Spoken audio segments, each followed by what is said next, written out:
Hi there. Today we're going to learn how to enable and use the new Helperbird floating toolbar. With Helperbird open,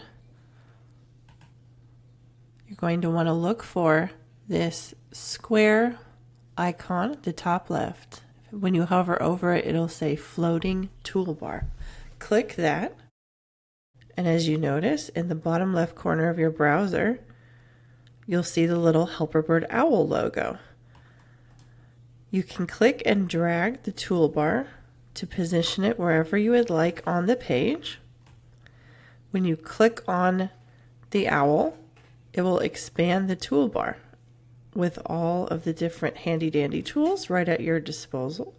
Tools like text-to-speech, dictionary, immersive reader, word prediction, voice typing, etc. Play around with this. This is easy to drag and move and position on the page, and you can have a lot of Helperbird's most popular features here at your fingertips without having to have the side panel open. So it's just another option. to help you use Helperbird more effectively on the web.